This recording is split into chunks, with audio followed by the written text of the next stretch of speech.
દુર્યોધન માન્યો નહીં, એટલે યુદ્ધ તો થશે જ. ભગવાને ત્યાં સુધી કીધું હતું કે પાંડવોને હું મનાવી લઈશ, તમે 5 ગામ આપી દો, આટલામાં સંતોષ માની જશે, તમે માની જવાની વાત. પણ દુર્યોધન માન્યો નહીં અને એણે યુદ્ધ જ ને નિર્ણય રાખ્યો. પરમાત્મા જેવા પરમાત્માની વાત ન માન્યો. આ સંસારમાં વાલા ભક્તજનો, સમાજના કોઈ શ્રેષ્ઠી માણસ જ્યારે કોઈ પોતાનો નિર્ણય આપે ને, તો કદાચ આપણા વિચારધારા પ્રમાણે ન બેસતો હોય ને તો પણ એ નિર્ણયને સ્વીકાર કરવો. કારણ સમાજનો શ્રેષ્ઠી માણસ, સમાજનો મોટો માણસ ક્યારેય પણ સમાજનું ખરાબ થાય એવું ઈચ્છતો જ નથી હોતો.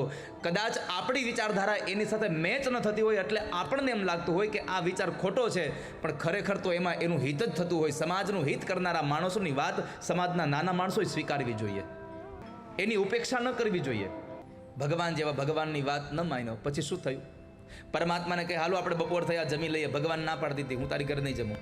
પરમાત્માએ બહુ સમજાવ્યો પણ ન સમજ્યો. ભગવાન જેવા ભગવાન કહે છે કે તું માની જા, માની જા, ન સમજ્યો.